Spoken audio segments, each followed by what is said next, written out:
Toujours dans votre acte du jour de ce 29 mai 2025 sur VIP et People TV suñ fa jógee dañuy dem fële ca Diamniadio muy centre de conférence international bu Abdou Diouf ginnaaw nag bi nga xamante ni démb moom président de la République son excellence monsieur Bassirou Diomaye Diakhar Faye woote woon na daal li nga xamante ni mooy dialogue politique ñi nga xamante ni tey jii maanaam mooy les forces vives de la nation ci biir foofu nag nga xamante ni am na ñoo xamante ni wuyu ji nañu li nga xamante ni maanaam mooy dialogue bi am na ñoo xamante ni tey jii dañu daal di boycotté ñi boycotté nag tey jii sénégalais yi jàppee nañ ko daal ñi ñooy les vrais leaders de l'opposition ñoom la ñu gis depuis que régime bi daal di taxaw ñu daal di taxaw jàkkaarloog ñoom ci lépp loo xamante ni daal duute naag doxalin bi nga xamante ni moom lañ soxla ci Sénégal yi koy def mais am na ñeneen ñoo xamante ni dañ jàppee seen bopp ay opposition ñii société civile daal di nañuy wuy ji ci biir loolu nag ràññee nañ ci daal kenn koo xamante ni jël na fa kàddu muy Anta Babacar Ngom jiite mouvement bi ñu dippee ARC mu bokkoon ci élection présidentielle yu ñu génn mars 2024 mu génn fa ak 0,0 quelque chose pour cent ginnaaw loolu ñu gis ko ci élection législative mu ànd ak ñoom Barthélémy Dias ñoom Bougane Gueye Dany ci coalition Sàmm Sa Kàddu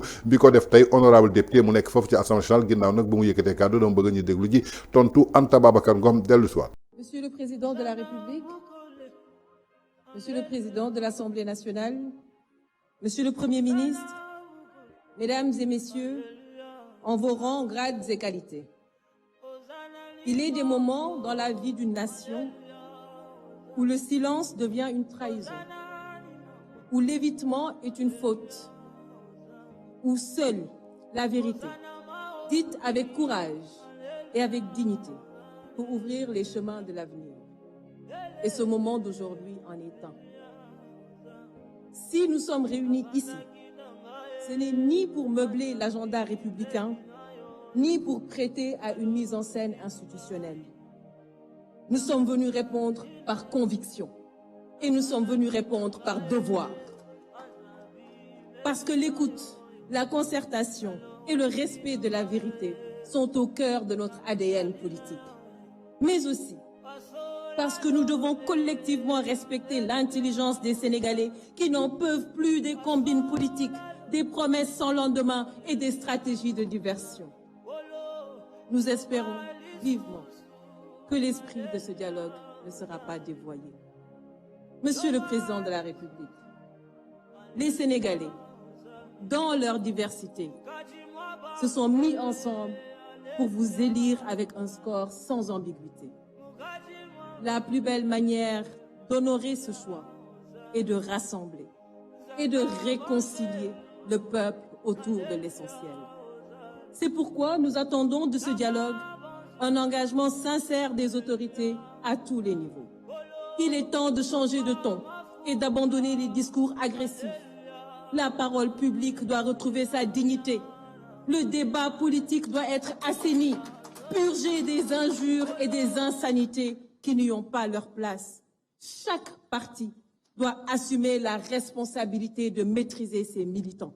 À défaut, la justice devra jouer son rôle dans toute sa rigueur.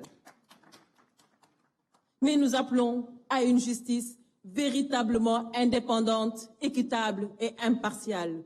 Nous soutenons, Monsieur le Président de la République, sans réserve, le principe de la reddition des comptes.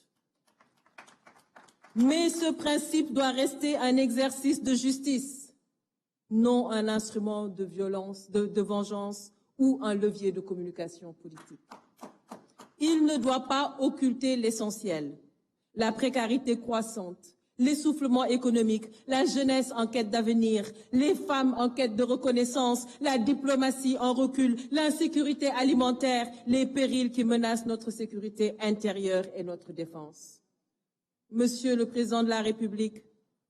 nul ne s'attendait à des miracles au bilan de votre première année de mandat, je vous l'accorde. Mais il est désormais temps de passer à l'action et de faire rayonner à nouveau notre pays au concert des nations. Cela fait 4 longues années que notre pays est prisonnier de tensions politiques qui ont fini de fragiliser les bases de notre économie et détourner l'attention des Sénégalais des vraies priorités.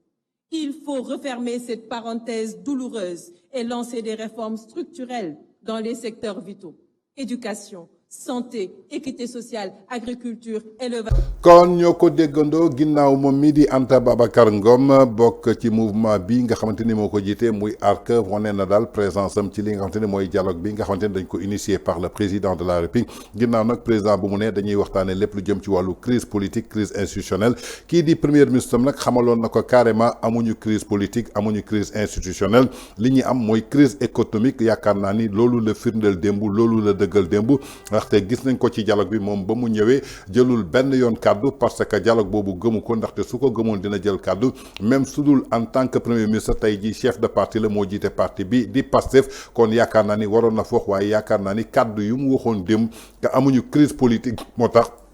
tey ji jëlu fa benn yoon kàddu donc dafa toog rek en tant que un premier ministre boo xamante ni daal dafa wuy ci invitation kii nga xamante ne mooy président de la République di Bassirou Diomaye Faye ci biir loolu nag Anta Babacar Ngom daal lépp lu muy sàkku daal maanaam mooy dafa mel ni daal dafa tontu kii nga xamante ne mooy premier ministre ginnaaw bërki démb bu mu leen traité de li nga xamante daal mooy résidu nee na ñoom daal du ñu ay résidu waaye Olof Ndiaye dafa ne fam ko waxee foofu la ko waroon tontoo waaye warul woon xaar tey ji ba dialogue ñëw muy tribune boo xamante ni ñoom ñoo ko mayee li nga xamante ne mooy télévision nationale di RCS bi nga xamante ne ñoo ko jiite mu nekk foofu di tontu maanaam béy wees na mbuus ginnaaw nag lépp loo xamante ni mi ngi koy sàkku ci dialogue daal mooy lépp luñ fa tënk daal mu doon loo xamante ni daal lu sincère la mu doon loo xamante ni daal dañ koy daal di appliquer comme luñ ko bëggee mu doon daal ay kaddu ak ay propos yoo xamante daal moom Anta Babacar Ngom